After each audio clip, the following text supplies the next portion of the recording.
اللهم صل على محمد الطیبین الطاهرین و لعنت الله علی اعدائهم اجمعین.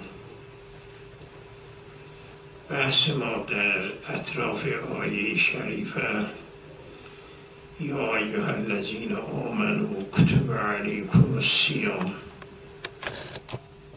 تا اینجا بحث کردیم. کتب چیه؟ چرا یا ایها الذین است؟ صیام چه شرایطی دارد؟ صوم چیه؟ ثوابش چیه؟ و امثال این. بحث در این روز این است که کما کتب علی الذین من قبلکم، کتب علی الذین من قبلکم معناش چیه؟ کما کتب. بسا گفته می شود این نمیگد که به کیانه ظهور ندارد تمام ادیان و تمام ملل. روی این حساب علامه طباطبایی رحمت الله علیه آمده گفته اساساً یهود و نصارا این تشریف نداشتن. برای اینکه در تورات انجیل از این خبری نیست. فقط در تورات انجیل تعریف دارد که صوم مثلا کذاست. آیا این را می شود ملتزم شد که یهود و نصارا نبود، تشریف نداشتند؟ الآیه ظاهرة فی ان الصوم واجب علیکم کما کان واجبا علی الذین من قبلکم فعلیه یدل آیه تدل علی ان الصوم کان واجبا قبل الاسلام علی الامم. خب علی الامم تفصیلا یعنی حضرت نوح و شیس و زکریا و ادریس و نمیدانم حضرت ابراهیم و یهود و این، یا بگیم اجمالا. عرض کردم علامه طباطبایی میخواد بگد، این میخواد بگد سابقا بوده اما منافات ندارد که یهود و نصارا نداشتن. اما ایشون میگه اما ان المراد الیهود و النصارا ایزن فلا یظهر من الآیه شیء من ذلک حیث صرح العلامه گفته که لیس فی الاناجیل و تورات الموجودین عندهم ما یدل علی وجوبه و فرضه، بله کتابان یعنی تورات انجیل یمدهانی و یعظمانی فقط تعریف دارد. این حرفیست. بعدم میاد میگه آخه روایات هست و دلالت میکند اونا هم داشتن، میگه روایات ضعیفه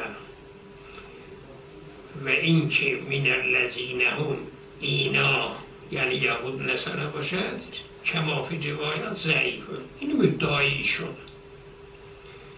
ما وقتی که آیه را نگاه میکنیم این معنا با آیه نمیسازه. به روایات نگاه کنیم و همینطور. اقوال نگاه کنیم اقوال هم همینطور. ایشون به زیر سکاته میخواد بگد یهود و نصارا نداشتن. شما میدونید نوعا این دین اسلام و احکام اسلام نظر دارد به تورات انجیل. نوعا احکام اونها را یا نسخ میکند یا تایید میکند. علی الذین من قبلهم یهود و نصارا 1000 سال یا 1500 سال نداشتن. اون قبل ها را میگه. این مناسبت دارد در آیه. ولی انصاف ان هذا یخالف بظاهر الآیه بر صریحا، که اون بیانی که داره. ولم یظهر من احد من العلماء الاشاره الى ان الصوم لم یکن فی دین الیهود و النصارا. ما یه دونه فقط از اناجیل داریم. میدونید اناجیل 4 میگن. اخیراً کابلی یه انجیلی را ترجمه کرده به نام انجیل برنابا. میگن اصحی ترین انجیله. من اون را داشتم، آوردم سیری کردم از اول تا آخر، ولی یا متن یا فهرستن. اونجا ایشون 2 جا در متن انجیل دارد. خیال میکنم در اون انجیل ها هم باشد.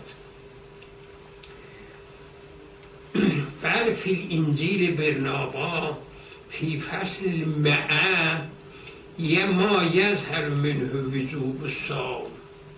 عبارت ترجمه این است: پس اون وقت یسوع یعنی حضرت عیسی فرمود باید نماز کنیم و روزه بگیریم 3 روز. این که معروفه 3 روز. این 3 روز اینجا بله کما هم تشبیه در اصل روزه می شود. روزه برای شما هست، برای اونام هست. حالا در کم کیف که لازم نیست یکی باشد. کما کیفا ما میگیم اونها صوم سنت اینا داشتن، در شرع ما نیست. و فی الواحد و المعه در 101 اینجور دارد. پس واجب است افغان یا فغان در عوض خوشی. واجب است فغان در عوضی 5-6 تا چیز میارد. یعنی عیش میکنیم 11 ماه مثلا، 1 ماه 1 روز 2 روزم گریه کنیم. فغان در عوض خوشی و روزه عوض تویان. 11 ماه تویان کردیم، ما بیاییم عوض اون تویان روزه بگیریم، آتش به آتش بکشیم، زبان ببندیم، هرچیه. پس این خصوصا این عبارت دوم معلوم می شود که آیه شریفه هم میگه لعلکم تتقون. معلوم می شود که اونم همون آثار را داشتن. نمیدونم این آیت میکنه یا نه. روزه برای اینکه خیلی خوردیم حالا نخوریم بدن ما لاغر بشود. این همون معنایی که امروز در روایات اخبار ما منعکسه.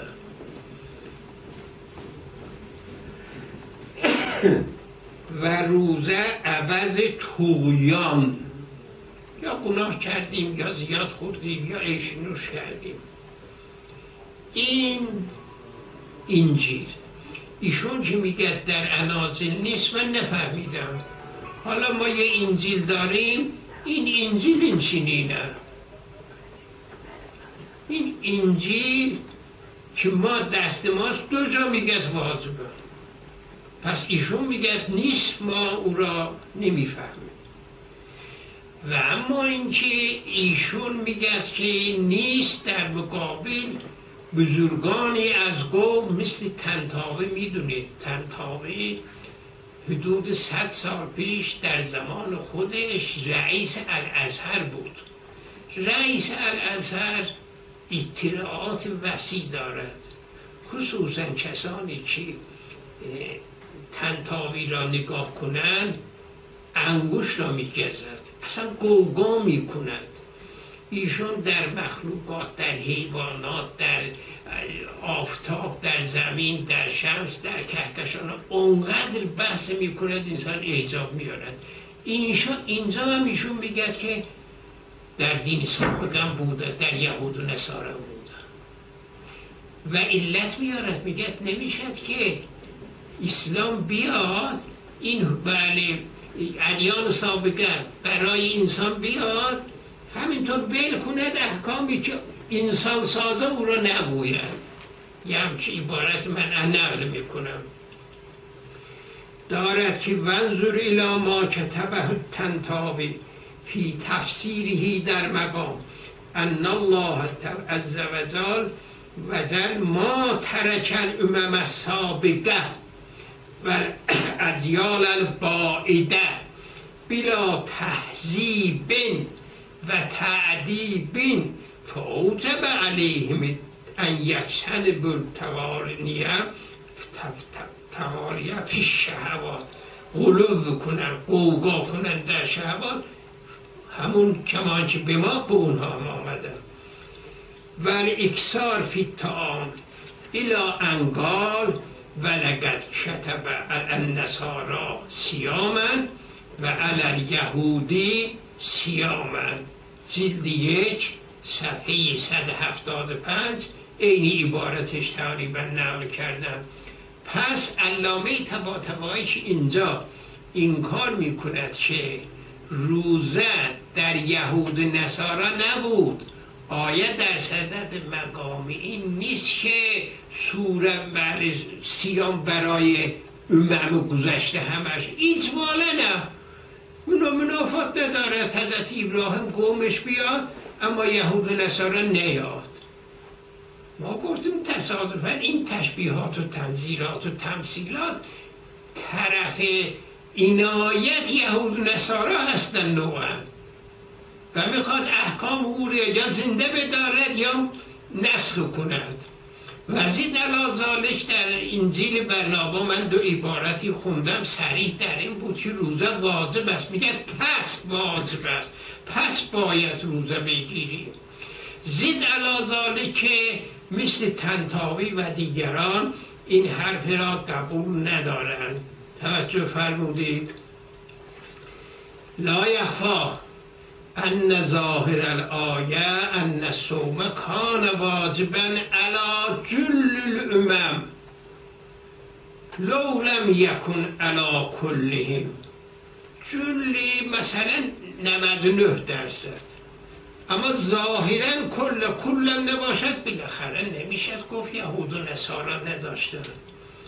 لظهور قوله تعالی فی ذلک کما کتب علی الذین من قبلکم حیث انه ظاهر فی بل صریح ان وجوب الصوم لا یختص بامام محمد صلی الله علیه و آله بل علی الامم السابقه فقط کان واجبا فعلیه لا یمکن القول بعدم وجوبه فی قوم الیهود و النصارا. به قول کتابشون خالیه، اولا گفتیم خالی نیست، افرض اون اناجیل خالیه، تورات زبور خالیه و ما عدمه فی الکتابین لا یدل علی المدعات. بعید نیست که بعض احکام در کتاب ها نباشد، چون بعض احکام ها در قرآن نیست، یا اینکه بوده حذف کردن.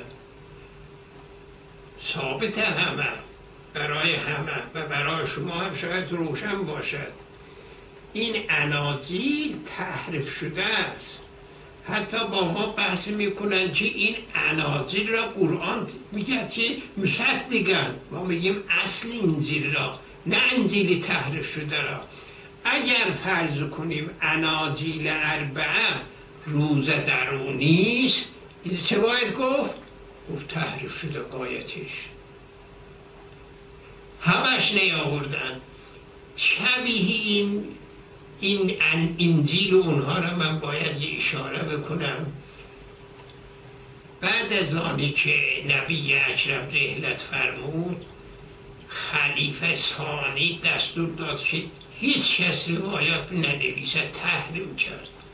لذا ما روایاتی که بعداً نوشته شده میگیم ارزش ندارد، چون یه زمان ترک شده. نه سند دارد، داشته باشم ارزش ندارد. اناجیل هم همینطور بود، در زمان حضرت عیسی نوشته نشده، بعدن هر کسی یه انجیلی نوشته. اناجیل اربعه یعنی چه؟ ما قرآن ما یکی تطبیق کردیم، فقط یکی مونده، اما اونجا این آقا یه انجیل، اون آقا یه انجیل. این اناجیل چندان ارزش ندارد.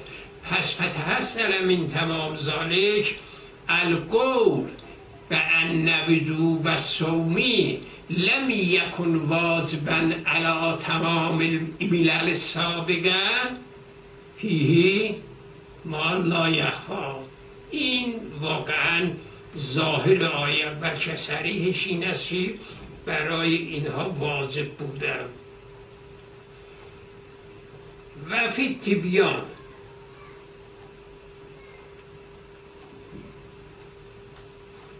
نقلا عن شعبی و الحسن انه فرض علینا شهر رمضان کما فرض شهر رمضان علی النصارى و انما زادوا فیه و حولوه الی زمن الربیع.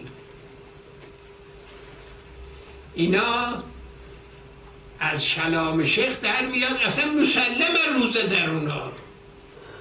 من در انجیل این را ندیدم ربی مبی، از کلامیشون در میاد که روزه بوده، مثلا در ماه معین بوده. این ماها دور میزد، یه وقت در زمستان بود، یه وقت در تابستان بود، یه وقت در بهار بود، یه وقت در پاییز. اینا آمدن کار کردن که وقت خوشی باشه، انداختن بروی. ایشون از یکی دو نفر از قدمای امت نقل میکند که اینا عوض کردن، انداختن همیشه بروی.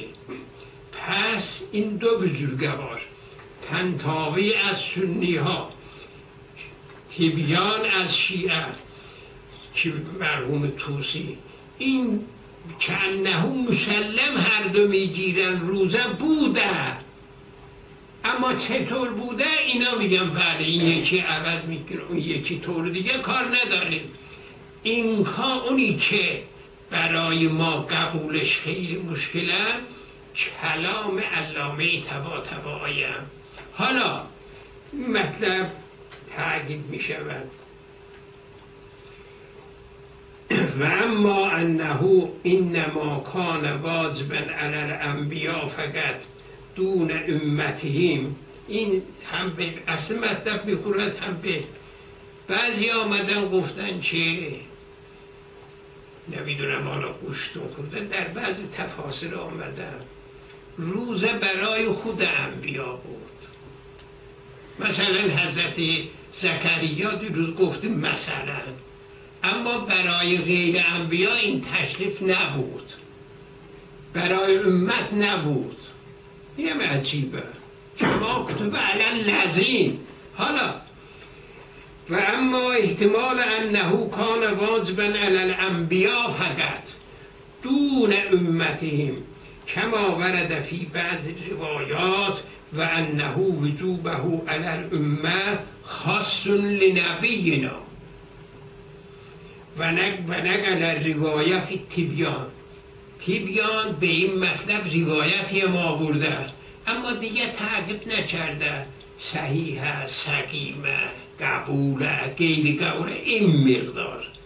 ولی ما در تعادل و تراجع شیخ و آخوند و دیگران یه بحثی داره. اولین میز در صحت روایات عرض به قرآن، لذا امام ها دارن کل ما خالف کتاب الله لم نقله. اینا مخالف کتابه، کما کتب علی الذین بگیم یعنی علی الانبیا. انصاف مطلب این است که کل این روایات اگر باشد یکی دو تاست بیشتر نیست، این باید بله بذاریم کنار. و روایه ما رواه صدوق فی الفقیه عن حفص قال سمعت ابا عبدالله علیه السلام یقول این شهر رمضان لم یفرض صیامه علی احد من الامم قبلنا فقلت له فقول الله عز وجل یا ایها الذین آمنوا کتب علیکم الصیام قال اینما فرض الله شهر رمضان علی الانبیاء دون الامم. عرض کردم این یکی دو روایت هم افرض این روایات صحیح هم باشد اون میزانی که ما داریم مخالف قرآن.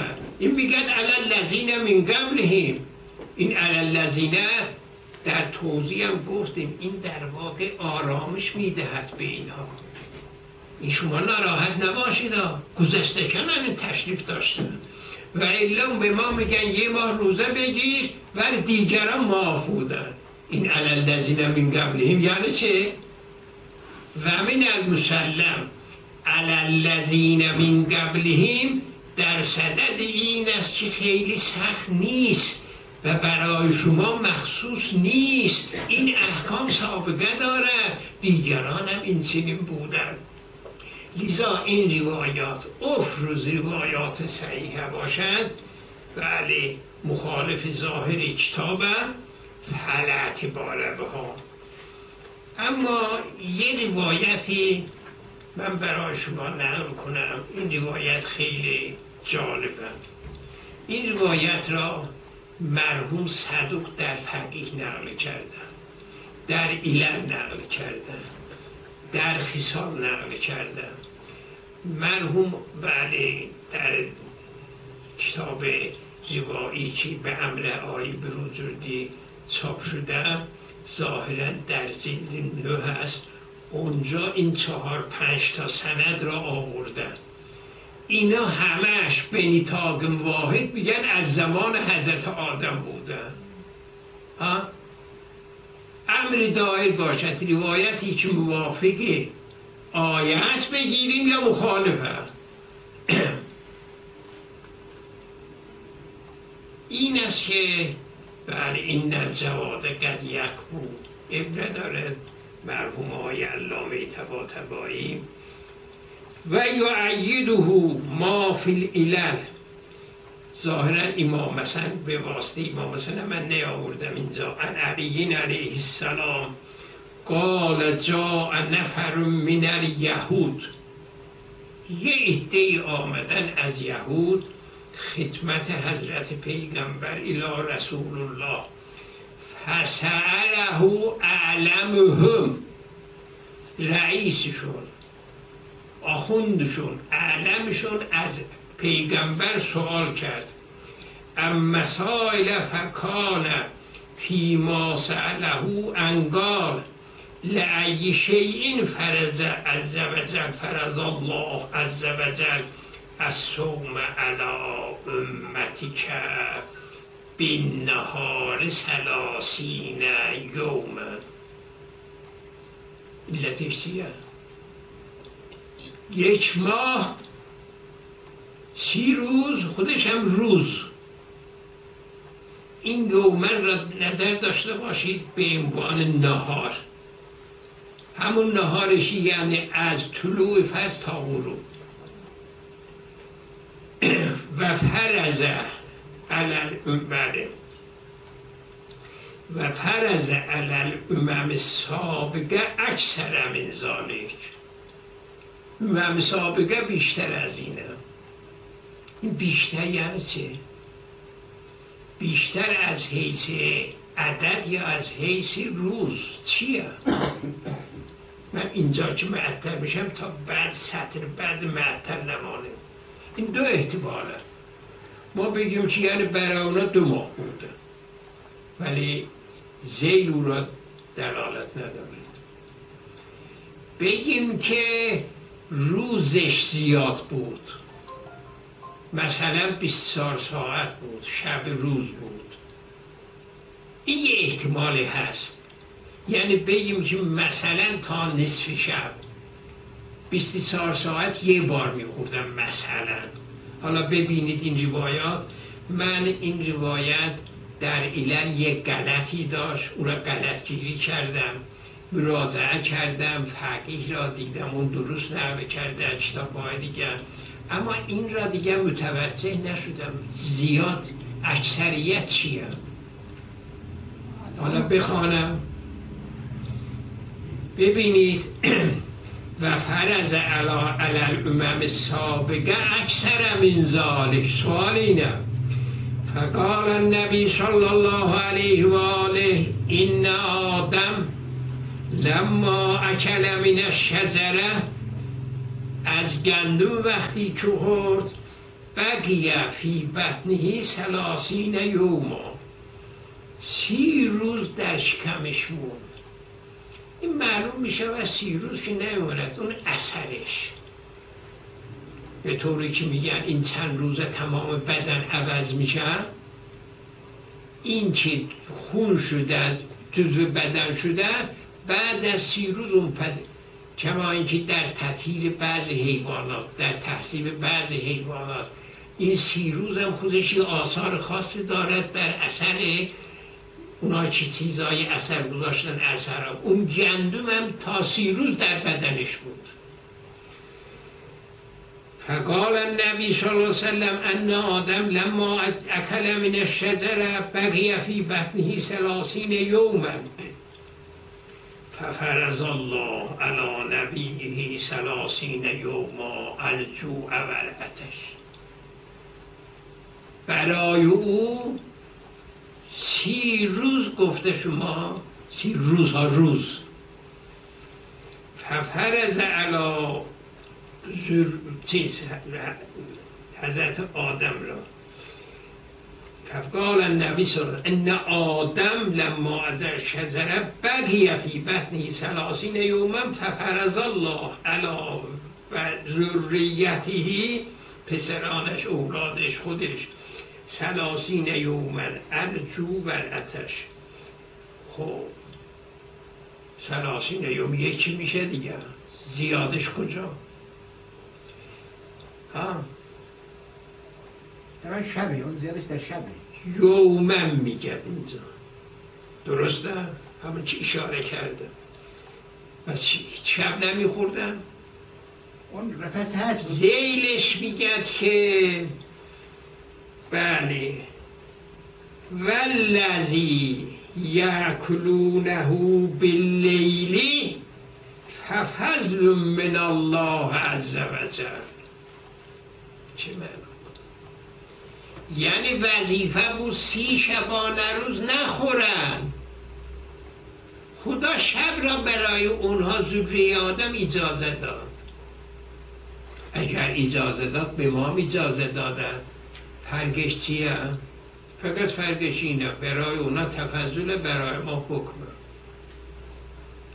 اللهم الا ان یقال که یعنی اونا 1 ساعت اجازه داده بودن سحری را مثلا. روایات هرچی گشتم این است، جوری نیست.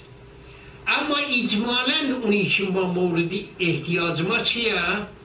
30 روز روزه بود در امم سابقه. حضرت آدم و اولادش تا زمان ما اینا میرساند یا نه؟ نمیرساند. علا ذریت شما ذریه نیستید دیگه از من. نه ما را میگید، فاقم ما را من ارزم اینه که این پیغمبر اسلام را میگه، اون میاد اسلام را میگه، اون را میگد و کذالک الی آدم ففرض امتی، همون 30 روز بر امت ماست. این مسلمه. این 30 روز پس دلیل داره. علامه و امثال او این روایت در تمام کتاب‌های مرحوم صدوق هست، در خصال است، در علل است، در فقیه هست، در ظاهرا کتاب. اما با این همه به این نرسیده من کار ندارم. اما این میگه آدم واجب بود، ذریه‌اش واجب بود، به ما هم واجب بود. منتها یه مشکله داریم، فرقش چه بودن؟ ظاهر روایت این است، فرقش این است که 30 ماه شب روز برای اونها واجب بود، تفضلا اجازه داده شدن. خب به ما هم اجازه داد، فرق نمی کند. اللهم الا ان یقال که یه برای خوردن فقط اجازه بود، نه اینکه 10 ساعت و اینها. علا کل تقدیرین این در علل کسی میخواد ببیند، بر جلد دوم باب تاسع و المعه 109 و فقیه هم اول کتاب صوم و همینطور بر کتاب‌های دیگر اولش این را آوردن. و علا کل تقدیرین فتحصل من تمام ذالک، آیه را اگر بخوایم معنا کنیم ظاهرش اینه هم برای شما روز واجب است هم ملل سابقه. اما بیایم بگیم که ملل سابقه نبود، اصلا از جهت مفهوم، از جهت اینکه حضرت در مقام اینکه این قرآن در مقام اینکه آسانه، خیلی سخت نیست، گذشته ها هم اینجور تشریف داشتن، در واقع تسلیت این نمیشه. این اصلا معنا ندارد بگیم که به پیغمبران واجب بود به خودش نه. زید علی ذالک روایت به این مفصلی از مولا نقل شده ولا داعی الی رده. السلام علیکم. اللهم صل على محمد.